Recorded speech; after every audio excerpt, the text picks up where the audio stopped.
Magandang hapon, lungsod ng Maynila. Ako si Ginoong Ben. Itatampok sa inyo ang balita ngayong hapon. Muli natin babalikan ang proyekto ni Mayor Justin Valladares na inaabangan ng mamamayan at bibigay ng libo-libong taong walang trabaho sa lungsod ng Maynila. Iuulat ito ni Ginoong Leviticus Bonifacio. Magandang hapon! At ngayon, Ginoong Ven, nandito tayo sa Maynila dahil pinunlakan tayo rito ni Mayor Justin Valladares na isang panayam sa mga updates para sa proyekto. Salamat, Ginoo. Pinapasalamatan ko rin ang aking mga minamahal na mamamayan.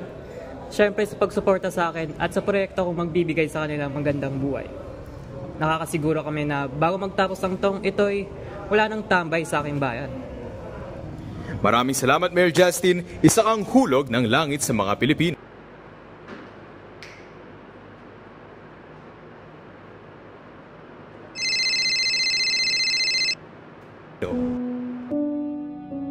Anong balita? Nahanap na ba? Hindi pa po, Mayor eh. Ipaalam na ba kaya natin sa mga otoridad? Mangmang ka ba? Di sana pinahinto na yung proyekto. Kahit aksidente pa yun, ikaw pa rin mananadya kasi mali yung gawa. Sigurado ba po kayo napatay na ba po siya? Baka lang naulog talaga at umuwi na. Nagmamalasakit lang ako. Isa akong mayor. Hanapin niyo ulit at siguraduhin mong... Siguraduhin ano? Patay na ako? Sino ka? Alam mo kung sino ako. Alam mo rin na isa lang panakibutas ang proyekto mo. Sa tingin mo, matutuwa ang mamamayan mo sa mga ginagawa mo sa likod nila na ang perpekto nilang mayor ay isang...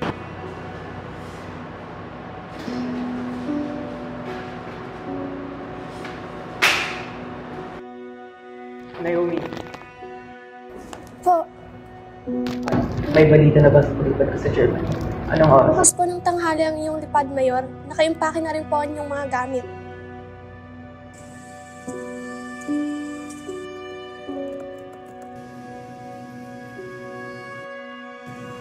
Wawa naman, oh. Bigla lang nawala ng buhay. Nasa aksidente lang. Oo nga eh. Ngayon, pagdasal naman natin na sana'y aksidente nga lang ang nangyari.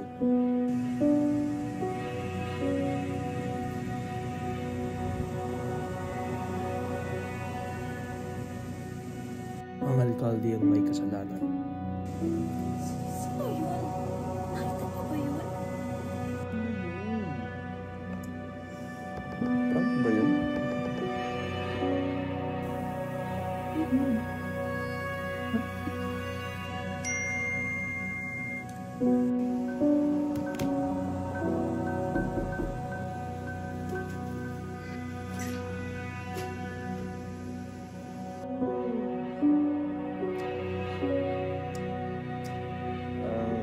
Ali, nasan ka na? Tapusin na namin tong article na to para makapagtulog na tayo.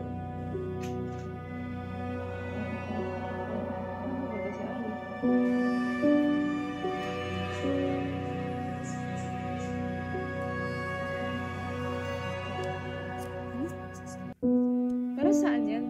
Ano yung sobre na yan?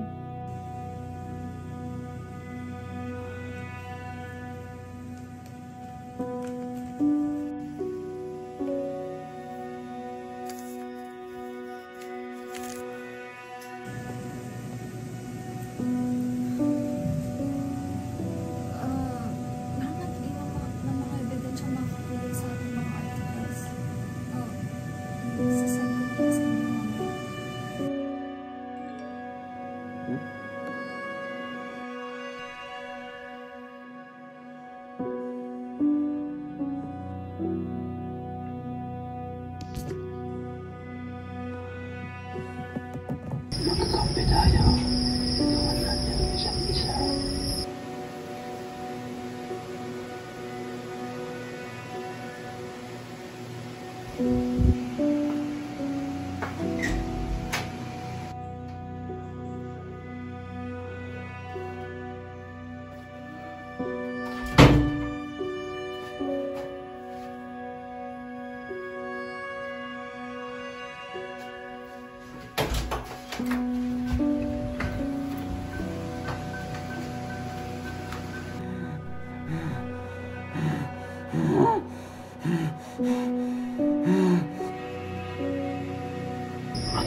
Ikaw lamang nakakalam sa nangyari sa gabing iyon.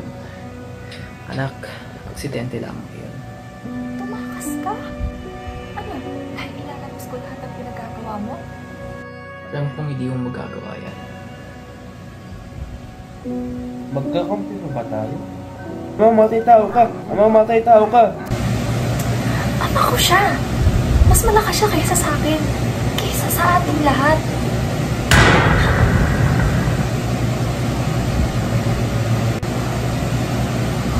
Pakiusap.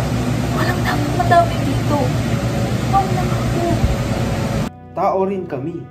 Taong kinukuhanan mo ng kalayaang ipahayag ang katotohanan. Mamamatay tao ka! Mamamatay tao ka! Ang kapwa pa natin sa pang magtatahi sa ating mga bibig. Title: Do Without the Country Most Unsolved Journalist Murder Case of Journalist Killings. Suot ng mga trash bags sa mga bilang simbolo sa mga tapaslang sa mga mamamahayag sa bansa. Being read by the London based the government is accusing you of being a responsible fighter or a supporter of the communist state. Magandang hapon mga kababayan. Nandito ako ngayon sa Maynila, dito kung saan natagpuan ang dalawang mamamahayag na walang buhay sa kanilang condo units. Kasalukuyan ay wala pang tugon ng pulisya patungkol kung ito ba ay kaso ng pagpatay o may posibilidad ding kaso ng suicide. Dalawang mamamahayag na walang buhay